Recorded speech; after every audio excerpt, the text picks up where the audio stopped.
নমস্কার বন্ধুরা, আজকে আমরা এই ভিডিওতে আলোচনা করব বাংলা আবাস যোজনা ব্যাপারে। তো বন্ধুরা, বাংলা আবাস যোজনা আবেদন শুরু হয়েছে, আপনারা কেমন করে আবেদন করবেন সেই ব্যাপারেই জানবো। এছাড়া বাংলা আবাস যোজনার ব্যাপারে কিন্তু নতুন কিছু আপডেট সামনে এসেছে, সেই ব্যাপারেও আজকে আমরা এই ভিডিওতে আলোচনা করব। বাংলা আবাস যোজনা অ্যাপ্লাই, আবাস যোজনায় নাম বাদ, পাকা বাড়ির দাবিতে বিডিওর দ্বারস্থ, আবাস যোজনা প্রকল্পের সুবিধা থেকে বঞ্চিত শতাধিক দুস্থ পরিবার। মুরাইয়ের ওই ২ নং ব্লকের আমডোল পঞ্চায়েতের উত্তর রামচন্দ্রপুর গ্রামের বাসিন্দারা অভিযোগ করেছেন, মাটির বাড়িতে বসবাস করা সত্ত্বেও তাদের নাম নেই সার্ভের তালিকায়, কিন্তু পাকা বাড়ি রয়েছে এমন অনেকের নাম এই তালিকায় জায়গা পেয়েছে। এই অসঙ্গতির প্রতিবাদে সরকারি পাকা বাড়ি চেয়ে বিডিওর কাছে আবেদন জানালেন গ্রামের ১০৫ জন অসহায় পরিবার। তাদের এই অভিযোগের কপি পাঠানো হয়েছে জেলা শাসকের কাছেও। নদীর ধারে গ্রাম এবং মাটির বাড়িতে বসবাস। পাগলা নদীর ধারে অবস্থিত এই উত্তর রামচন্দ্রপুর গ্রামের অধিকাংশ বাসিন্দাই দিনমজুর।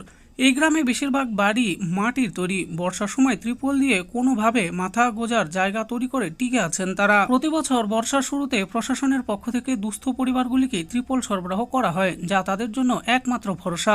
কিন্তু মাটির বাড়ি থাকার কারণে বৃষ্টির দিনগুলিতে এইসব পরিবারদের চরম কষ্টের মধ্যে দিয়ে দিন কাটাতে হয়। ২০২২ সালের আবেদন এবং বর্তমান সার্ভে নিয়ে অসন্তোষ। ২০২২ সালে এই দুস্থ পরিবারগুলি সরকারি পাকা বাড়ি চেয়ে আবেদন করেছিলেন। সাম্প্রতিক সময়ে রাজ্য জুড়ে আবাস যোজনার আওতায় নতুন সার্ভে শুরু হয়েছে এবং এই গ্রামের তালিকায় মাত্র ৪৩ জনের নাম রয়েছে। এই তালিকা দেখে হতাশ হয়ে পড়েছেন অনেক প্রকৃত দরিদ্র মানুষ, কারণ তাদের নাম এই তালিকায় নেই। অথচ এমন অনেক ব্যক্তির নাম এই তালিকায় রয়েছে যারা আগে থেকেই সরকারি পাকা বাড়ি পেয়েছেন এবং আর্থিকভাবে সচ্ছল। জমা দেওয়া আবেদনপত্রে উল্লেখ করা হয়েছে, যারা দিনের পর দিন কষ্ট করে মাটির চালা ঘরে পরিবার নিয়ে বাস করছেন, তাদের প্রকৃত অবস্থান জানতে এবং তাদের পাশে দাঁড়াতে প্রশাসনের কাছে অনুরোধ জানানো হয়েছে।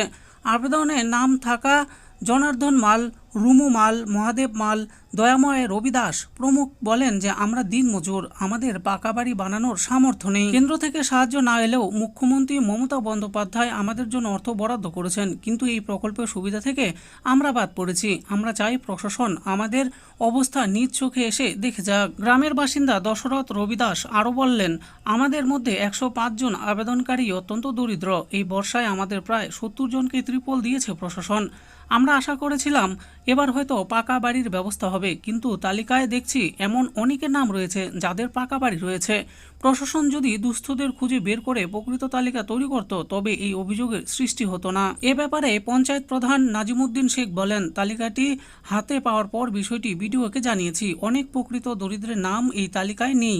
বিডিও আশ্বাস দিয়েছেন ২১শে নভেম্বরের পর আরও একটি সার্ভে করা হবে, যেখানে পাকা বাড়ি ও আর্থিক সচ্ছলতা থাকা ব্যক্তিদের তালিকা থেকে বাদ দেওয়া হবে। মুরারই ২-এর বিডিও মিন্টু ঘোষাল বলেন, সার্ভে তালিকায় যাদের নাম নেই তাদের বিষয়ে এখনও কোনো নির্দিষ্ট নির্দেশিকা নেই, তবে গ্রামবাসীদের অভিযোগ খাতিয়ে দেখা হচ্ছে। ২১শে নভেম্বর যোগ্য এবং অযোগ্যদের তালিকা প্রকাশ করা হবে। এখন অপেক্ষার প্রহর গুনছেন গ্রামের ওই দুস্থ পরিবারগুলি, যেন তাদের পাকা ছাদের স্বপ্ন সত্যি হয়। এবার আমরা জানবো বাংলা আবাস যোজনা ২০২৪-এর আবেদন করার পদ্ধতির ব্যাপারে। বাংলা আবাস যোজনায় আবেদন করার দুটি প্রধান পদ্ধতি রয়েছে।